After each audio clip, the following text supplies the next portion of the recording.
Hello students, I am Arvind Kumar, PhD Physics from Suraj School, Rewari. Today we will discuss the third unit magnetic effects of current and magnetism of first chapter magnetic field due to current. And our today's topic is application of Ampere circuit rule. First application we already discussed. Today's topic is second application, that means magnetic field due to long straight current carrying cylinder. जैसे इस pen को हम कहें कि ये wire है, wire सभी cylindrical shape के होते हैं, तो यहाँ पे सिलेंड्रिकल शेप का कोई भी करंट कैरिंग होगा तो इसका मतलब वहां पे हम देखेंगे कितनी मैग्नेटिक फील्ड होगी वहां पे। क्लियर हो गया? तो तीन केस हो सकते हैं। इस सिलेंडर के आउटसाइड में आप मैग्नेटिक फील्ड पूछ सकते हो, इस सिलेंडर की सरफेस के ऊपर मैग्नेटिक फील्ड पूछा जा सकता है, या इसके इनसाइड में मैग्नेटिक फील्ड पूछ सकते हैं। तो तीनों केस डिस्कस करेंगे, देखेंगे क्या डिफरेंस होता है। तो first case magnetic field outside the cylinder, इस सिलेंडर से आउटसाइड, ये सिलेंडर है, इसमें करंट जा रहा है आई, पूरे सरफेस के थ्रू हमने मान रखा है। ये जो डॉटेड लाइन है ये इसकी एक्सिस है, यहां से हम डिस्टेंस मेजरमेंट करेंगे। तो एक पॉइंट दे दिया गया आउटसाइड में, इसको हमने पॉइंट को नाम दिया पी। इस सिलेंडर की जो रेडियस है वो कैपिटल आर है, जो वेरिएबल डिस्टेंस होगी इस पी पॉइंट तक पहुंचने के लिए ये जो डिस्टेंस होगी दैट इज स्मॉल आर।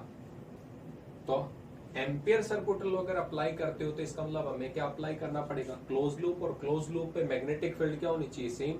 अब मैग्नेटिक फील्ड सेम कब होंगी, जब इक्वल डिस्टेंस होगा। तो इक्वल डिस्टेंस के पॉइंट को मिलाएंगे तो हमें एक सर्कुलर लूप दिखाई देगी, क्लोज लाइन होगी, और वही हमारी एम्पीरियल लूप होगी। तो इस सिलेंडर से, इस पी पॉइंट से इक्वल डिस्टेंस हमने अप्लाई किया यहां।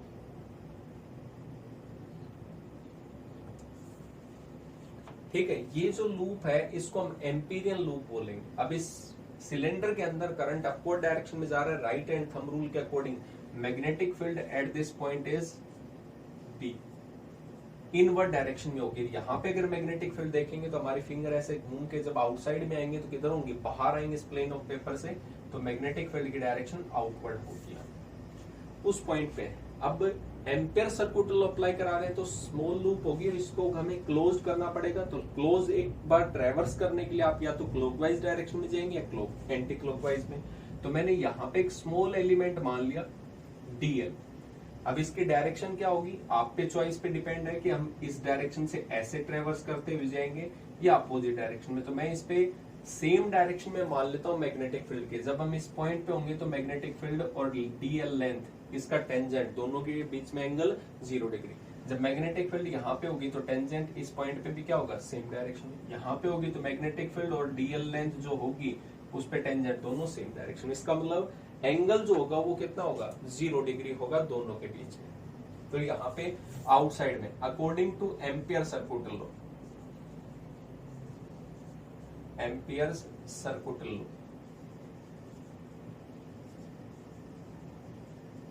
या एम्पियर लूप लॉ भी कह सकते हैं इसको। तो P डॉट डीएल था और इसकी वैल्यू कितनी आनी चाहिए, म्यू नोट आई होनी चाहिए। ये एम्पियर सर्किट लॉ था जो हमने पढ़ा था। अब दोनों के बीच में एंगल, जब हम लूप ट्रेवर्स कर रहे हैं तो डॉट प्रोडक्ट को एक्सपेंड करते हैं, बी डीएल कोस 0 डिग्री दोनों के बीच में। अगर आप अपोजिट डायरेक्शन में आते हैं तो मैग्नेटिक फील्ड से अपोजिट 180 डिग्री का एंगल होता है, वहां पे हम लिखते कोस 180 और नेगेटिव के टर्म्स में, तो वहां पे करंट को भी नेगेटिव की डायरेक्शन में कंसीडर करना पड़ेगा। तो ये था B dot DL equal to mu naught I, क्योंकि टोटल करंट इस लूप के अंदर कितना करंट होगा, जितना इस सिलेंडर से पास हो रहा होगा, तो कंप्लीट इस सिलेंडर के थ्रू होगा।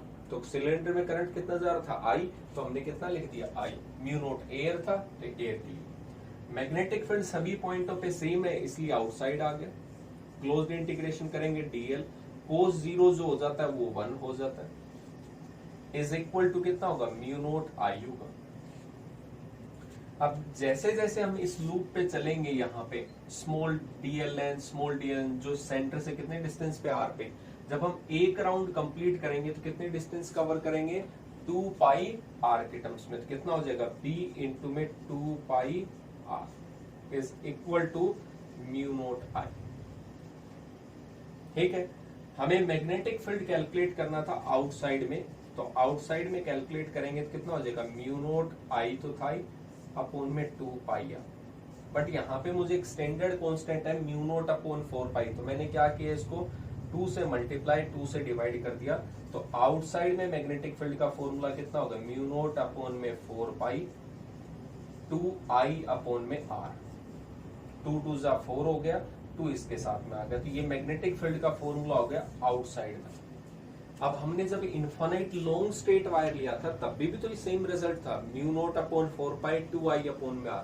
इसका मतलब सिलेंडर भले ही है, अगर इसके आउटसाइड में मैग्नेटिक फील्ड कैलकुलेट कर रहे हैं तो इसका मतलब क्या होगा, सिंपल सा, it will behave as infinite long straight current carrying wire, तब भी रिजल्ट सेम आएगा।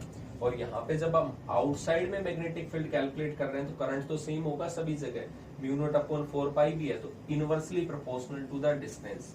जितनी ज्यादा डिस्टेंस पे जाएंगे उतनी ज्यादा डिस्टेंस पे मैग्नेटिक फील्ड की वैल्यू कम होती जाएगी, जितना वायर के नजदीक रहेंगे मैग्नेटिक फील्ड उतनी ही ज्यादा रहेगी, और दूर जाते जाएंगे तो कम होती जाएगी। दैट मींस डिस्टेंस के इनवर्सली प्रोपोर्शनल है मैग्नेटिक फील्ड। सेकंड केस देखते हैं, at the surface. At the surface, surface में भी कुछ नहीं है, बी डॉट डीएल। अब की बार क्या होना था, आप पॉइंट कहां पे मानते, इसकी सरफेस पे, और सरफेस पे मानते तो इसका मतलब क्लोज लूप जो बनती वो इसकी सरफेस पे बनती। इसका मतलब स्मॉल आर की जो वैल्यू होगी वो इक्वल टू कितनी हो जाएगी, कैपिटल आर। और यहाँ पे फर्स्ट केस में क्या था, स्मॉल आर की वैल्यू ग्रेटर देन थी कैपिटल आर से, तभी हम आउटसाइड में थे। और जब दोनों इक्वल हो जाएंगे तो कहाँ पे होंगे, सरफेस पे। Same B dot D L is equal to कितना आएगा, म्यू नोट आई। एक्सपेंड करते हैं, बी डी एल कोस 0 होगा जब लूप और मैग्नेटिक फील्ड दोनों सेम डायरेक्शन में थी, म्यू नोट आई। मैग्नेटिक फील्ड इस लूप पे सभी पॉइंटों पे सरफेस पे सेम रहेगी आउटसाइड में। स्मॉल स्मॉल लेंथ को करेंगे तब की बार कैपिटल आर, सिलेंडर के radius and distance from the centre of axis दोनों सेम है, तो अब की बार कितना लिख देंगे, 2 पाई कैपिटल आर की value is equal to mu naught I. और मैग्नेटिक फील्ड कैलकुलेट करेंगे तो कितना आएगा, म्यू नोट अपॉन में 2 पाई था, 2 से मल्टीप्लाई कर देता हूँ ऑलरेडी 4 पाई, और यहाँ पे कितना आएगा 2I अपॉन में कैपिटल। अब इन दोनों में कंपैरिजन किया जाए तो जब हम आउटसाइड में थे तो स्मॉल आर की वैल्यू ज्यादा थी कैपिटल आर से, तभी हम सिलेंडर के आउटसाइड में थे। लेकिन जैसे जैसे हम इसके नजदीक आते जाएंगे मैग्नेटिक फील्ड क्या होती जाएगी, स्ट्रॉन्ग। अभी देखा यूनिवर्सली केस में, तो जैसे ही हम सरफेस पे आते हैं तो मैग्नेटिक फील्ड की वैल्यू सरफेस ऑफ सिलेंडर पे क्या होती है, मैक्सिमम होती है। तो ये वैल्यू जो आएगी मैग्नेटिक फील्ड की, that will be the maximum, क्योंकि करंट सेम रहेगा। आप इतनी बड़ी लूप में देख रहे हैं तब भी करंट उतना ही है, थोड़ा छोटा कर देंगे तब भी उतना ही रहेगा, सरफेस पे लूप बनाएंगे तब भी करंट आ ही रहेगा, बट डिस्टेंस जो थी वो कम होते आ रही है। तो करंट सेम था, current same, 2 same, mu naught upon 4 pi constant, R distance जो थी वो कम होते जा रही, कम, तो मैग्नेटिक फील्ड बढ़ते जाएगी और सरफेस पे पहुंचते क्या हो जाएगी, मैक्सिमम हो जाएगी। तो यहाँ पे सरफेस पे क्या होगा, मैक्सिमम होगा। अब थर्ड केस होता है लास्ट केस, वो डिस्कस करते हैं। उसको स्टार्ट करने से पहले देखते हैं एक छोटा सा पॉइंट। अब की बार जो स्मॉल आर की वैल्यू होगी वो लेस देन कैपिटल आर होगी, यानी सिलेंडर की रेडियस से कम डिस्टेंस होनी चाहिए, तभी हम इस सिलेंडर के इनसाइड में रहेंगे। तो third case, inside the cylinder, inside the cylinder. और इनसाइड कब होंगे, जब स्मॉल आर की वैल्यू लेस देन होगी कैपिटल आर से, इस केस में। अब इसका मतलब हम यहां पे हैं कहीं पे बीच में पॉइंट पे, ये पॉइंट देखेंगे, ये पॉइंट आपको दिया गया कोई क्यू पॉइंट, जिसकी डिस्टेंस जो थी वो स्मॉल आर थी यहां से लेके और यहां तक। इसको भी हमें लूप बनाना है, तो लूप बनाएंगे तो कितना होगा यहाँ पे, ये वाली, ये स्मॉल आर रेडियस का। इसका मतलब हम इस सिलेंडर में है, अब जो करंट जा रहा होगा तो पूरे सरफेस में जा रहा होगा, हमें सिर्फ किसके थ्रू लेना था, इस लूप के थ्रू। तो इस लूप के थ्रू करंट की वैल्यू को कैलकुलेट करना पड़ेगा, वो टर्म्स थी। तो यहाँ पे लूप की डायरेक्शन और करंट की डायरेक्शन सेम थी, हम लूप में भी उसी डायरेक्शन में ट्रेवल कर रहे हैं जो डायरेक्शन में मैग्नेटिक फील्ड थी, स्मॉल डीएल की वैल्यू। तो इसका मतलब according to Ampere circuit law, B dot DL same था, is equal to mu into में आई। यहाँ पे टर्निंग पॉइंट है, थोड़ा ध्यान से देखेंगे, मैंने म्यू नोट नहीं लिखा।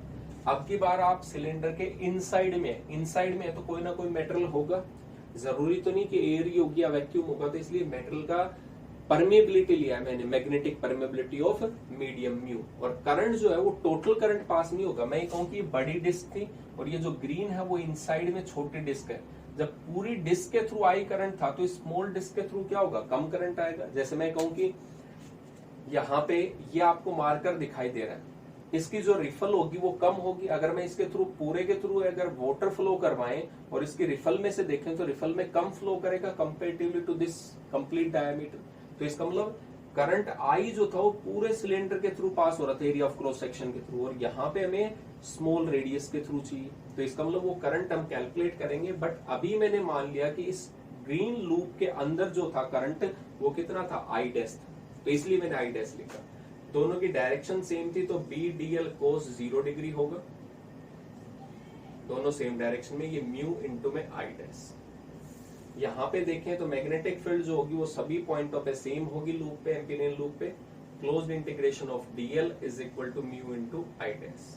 बी इज इक्वल टू ये डीएल, एक राउंड कंप्लीट करेंगे सरकमफ्रेंस कितनी होगी, 2 पाई इंटू में स्मॉल आर। ध्यान रखेंगे स्मॉल आर की वैल्यू आपके पास कैपिटल आर से कम है, तभी हम इनसाइड में है। अब मेन पॉइंट आता है हमारे पास में, म्यू तो चलो हमें पता था, आई डैश कैसे कैलकुलेट करें। तो ये तो क्लियर है कि टोटल करंट इस पूरे एरिया ऑफ क्रॉस सेक्शन के थ्रू पास हो रहा था, और कितना था इस सिलेंडर का area of cross section, pi R square, capital R square. तो इसका मतलब टोटल एरिया में आई करंट है तो इतने एरिया में कितना होगा, यूनिटी रूल सिंपल।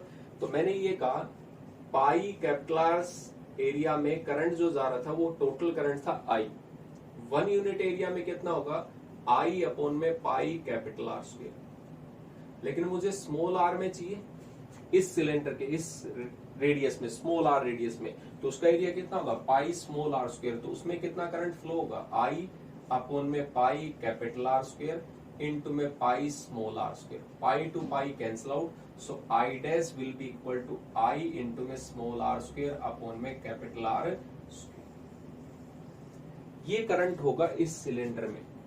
क्लियर हो गया, कैपिटल आर स्क्वायर नीचे आएगा, स्मॉल आर स्क्वायर ऊपर है। तो यहाँ पे वैल्यू पुट कर सकते हैं, हमें सिलेंडर इसमें करंट की वैल्यू पता चल गई, आई इंटू में स्मॉल आर स्क्वायर अपॉन में कैपिटल आर स्क्वायर। ठीक है, अब ये स्मॉल आर और इधर भी स्मॉल आर कैंसिल आउट हो जाएंगे, एक वैल्यू हमने कैंसिल आउट कर दी। यहाँ पे मैग्नेटिक फील्ड हम इनसाइड में कैलकुलेट कर रहे थे, तो वैल्यू कितनी होगी, mu into I small R upon में 2 पाई इंटू में कैपिटल आर स्क्वायर। वापस से वही सिमिलर टर्म्स हम लिखना चाहे तो म्यू नॉट अपॉन 4 पाई होता है, तो यहाँ पे 2 से मैंने मल्टीप्लाई कर दिया, 2 से डिवाइड, वो देख लेंगे। अभी यहाँ पे देखा जाए तो कैपिटल आर है वो फिक्स्ड है, करंट जो है वो फिक्स्ड है, टोटल करंट, म्यू फिक्स्ड है, 2 पाई फिक्स्ड है।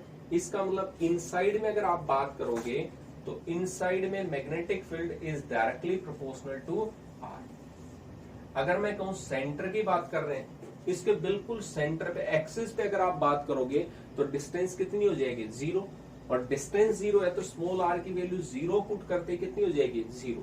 तो magnetic field at the centre of the cylinder हो या कहीं पे भी हो, कितनी होगी, 0 के टर्म्स में। तो यहाँ पे 0, और जैसे जैसे इस सिलेंडर से हम थोड़ी रेडियस 1 सेंटीमीटर किया, छोटा सर्कल बनेगा, करंट कम पास होगा। फिर मैं थोड़ा बड़ा सर्कल किया, थोड़ा ज्यादा करंट पास होगा, मैग्नेटिक फील्ड और ज्यादा, फिर थोड़ा और ज्यादा होगा, थोड़ा और ज्यादा। जैसे ही मैं सरफेस तक पहुंचूंगा टोटल करंट पास हो जाएगा, तो सरफेस पे मैग्नेटिक फील्ड क्या होगी, मैक्सिमम।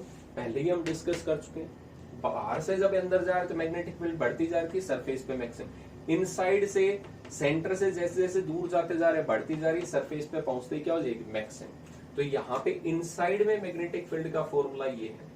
इस म्यू को हम रिप्लेस कर सकते हैं, जैसे वहां पे पढ़ा था इलेक्ट्रिकल परमिटिविटी में, तो रिलेटिव मैग्नेटिक परमिटिविटी कितना होता है, म्यू अपॉन में mu naught. So mu is equal to कितना हो जाएगा, म्यू आर इंटू में म्यू नोट। तो यहाँ पे हम वैल्यू पुट कर सकते हैं इसकी। इनसाइड में मैग्नेटिक फील्ड, एक 2 से मल्टीप्लाई कर देता हूँ, 2 से डिवाइड, और यहाँ पे लिख देता हूँ म्यू आर इंटू में म्यू नोट। 2 से मल्टीप्लाई किया, 2 से डिवाइड, 4 पाई आ गई, या 2 आई इंटू स्मॉल आर अपॉन में कैपिटल आर।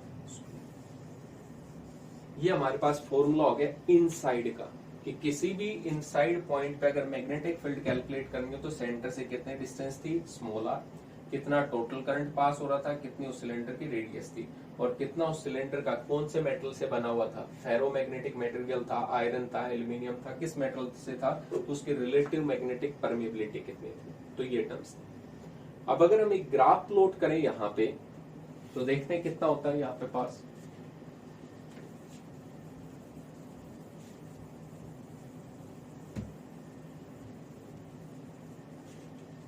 एक ग्राफ प्लॉट कर रहा हूं मैं यहाँ पे, मैग्नेटिक फील्ड और स्मॉल आर। जब हम सेंटर पे थे तो सेंटर पे मैग्नेटिक फील्ड कितनी थी, 0, स्मॉल आर 0 होगा तो मैग्नेटिक फील्ड 0। इसका मतलब ये ग्राफ कहां से स्टार्ट होगा, ओरिजिन से, और जैसे जैसे मैं सेंटर से बढ़ते जा रहा था, बड़ी बड़ी लूप बनाता जाऊंगा तो करंट ज्यादा पास होगा। इसका मतलब इनसाइड में मैग्नेटिक फील्ड, जब तक आप इनसाइड में हो तो magnetic field is directly proportional क्या होगा, स्मॉल आर डिस्टेंस। डिस्टेंस जैसे जैसे बढ़ती जाएगी मैग्नेटिक फील्ड भी इंक्रीज होती जाएगी। तो यहाँ पे ये मैग्नेटिक फील्ड बढ़ते हुए जा रही है। इसका मतलब यहाँ पे R इज इक्वल टू 0 था, हम बढ़ते हुए जा रहे हैं R, और जैसे ये पॉइंट हो गया सरफेस पे, R is equal to capital R, ऐसे बढ़ते हुए गए कहां पे आ गए, इस सरफेस पे आ गए। तो सरफेस पे आते ही कितनी हो जाएगी, मैक्सिमम हो जाएगी मैग्नेटिक फील्ड, जिसका फॉर्मूला भी हमें पता है। ये मैग्नेटिक फील्ड जो होगी वो मैक्सिमम होगी, और मैक्सिमम हमेशा कहां पे होती है, सरफेस पे। अब फिर इसके बाहर जाना स्टार्ट करेंगे आउटसाइड में, तो इनसाइड का खत्म, सरफेस का खत्म, अब कौन सा पॉइंट बचा, आउटसाइड का। तो आउटसाइड में हमने पहले ही बताया था magnetic field is inversely proportional to distance. जितनी ज्यादा डिस्टेंस पे जाओगे तो डिस्टेंस तो बढ़ रही है आपकी लूप, लेकिन करंट तो उतना ही है। तो इसका मतलब डिस्टेंस बढ़ते हुए जा रही है, तो डिस्टेंस बढ़ेगी तो मैग्नेटिक फील्ड कम होती जाएगी, इनवर्स। तो इसका मतलब हाइपरबोला, ये मैक्सिमम से जैसे जैसे डिस्टेंस बढ़ाओगे मैग्नेटिक फील्ड रैपिडली क्या होती जाएगी, कम, हाइपर। तो यहाँ पे आउटसाइड था, इसके इस साइड में R इक्वल टू R के जैसे ग्रेटर जाएगा, और R इक्वल टू R से लेस देन था तो इनसाइड में था। तो यहाँ पे तो B is inversely proportional to R है, और यहाँ पे B is directly proportional to R। ये इनसाइड है इसके इधर, और जैसे राइट साइड में वो आउटसाइड ऑफ द सिलेंडर का केस है। क्लियर हुआ पॉइंट। तो ये सिलेंडर का था। एक छोटा सा पॉइंट और है यहाँ पे, और वो क्या है कि ये सिलेंडर अगर मैं ये कहता थिन शीट से, जैसे हमारा एल्यूमिनियम फॉइल पेपर है, उस फॉइल पेपर को मैं फोल्ड कर दूं, सिलेंड्रिकल शेप दे दें, और उसमें से कुछ करंट पास करें, तो इनसाइड में क्या कोई करंट पास होगा, तो इनसाइड में करंट ही नहीं होगा। तो इनसाइड में करंट नहीं है तो कितना आएगा वहां पे, 0। तो मैग्नेटिक फील्ड भी कितनी होगी, 0। तो इसको एक नोट पॉइंट डाल के लिखेंगे, if cylinder is made up of thin sheet, made of thin sheet, और सिंपल लैंग्वेज में कह सकता हूं और होलो। अगर ये सिलेंडर कैसा हो, होलो हो, तो अगर ये खाली है इनसाइड में, ठीक है, इनसाइड में खाली होगा तो इसके बीच से कितना करंट होगा, मटेरियल नहीं है तो करंट कितना जाएगा, 0। तो करंट 0 जाएगा तो BDL कोस वगैरह सब पुट कर दोगे, म्यू भी पुट करोगे, बट करंट कितना जाएगा, 0। तो इसलिए मैग्नेटिक फील्ड कितनी हो जाएगी, 0। सो इनसाइड में मैग्नेटिक फील्ड कितनी आ जाएगी, 0 आएगी। क्लियर हो गया। आपको क्लियरली बोलेगा सीड से बना हुआ था या होलो सिलेंडर था, तो होलो होगा तो इनसाइड में मैग्नेटिक फील्ड कितनी होगी, 0 होगी। तो मैक्सिमम कहां पे होगी, सरफेस पे, और सरफेस आउटसाइड का जो केस होगा, अगर ये सिलेंडर थिन शीट का हुआ या होलो हुआ तो इनसाइड में मैग्नेटिक फील्ड कितनी होगी, 0। आउटसाइड में सेम केस होगा, कोई डिफरेंस नहीं है वहां पे। तो इसका मतलब इनसाइड में होलो सिलेंडर के केस में 0 है। जब तक आप इसके इनसाइड में कहीं पे भी होगे, होलो है, करंट 0, तो मैग्नेटिक फील्ड भी कितना होगा, 0। तो यहाँ पे अगर ग्राफ लाएंगे तो magnetic field and small R, तो यहाँ पे R पे 0 था, जब इसके सेंटर पे रहेंगे, होलो हुआ तो सेंटर पे 0। जब तक हम सरफेस पे नहीं पहुंच जाते तब तक मैग्नेटिक फील्ड कितनी होगी, 0। तो यहां से यहां तक ये मैग्नेटिक फील्ड कितनी होगी, 0। इस पॉइंट पे small r equal to capital R, और जैसे ही सरफेस पे पहुंचेंगे रैपिडली कितनी हो जाएगी, मैक्सिमम सरफेस पे। और ये मैग्नेटिक फील्ड हमें पता है सेम रिजल्ट है आउटसाइड और सरफेस पर, ठीक है, चाहे वो होलो हो या सॉलिड सिलेंडर हो, तो मैग्नेटिक फील्ड सरफेस पे मैक्सिमम। और उसके बाद में आउटसाइड का केस हमने फर्स्ट पॉइंट में पढ़ा था, उसमें इनवर्स, तो B is inversely proportional to R। तो दोनों में ध्यान रखेंगे, सॉलिड सिलेंडर है या current passing through complete area of cross section तो ये ग्राफ है, और अगर होलो हुआ तो इसका मतलब ये ग्राफ होगा, इनसाइड में मैग्नेटिक फील्ड 0। तो इंपॉर्टेंट डेरिवेशंस है, प्रैक्टिस करेंगे इसकी। Thank you.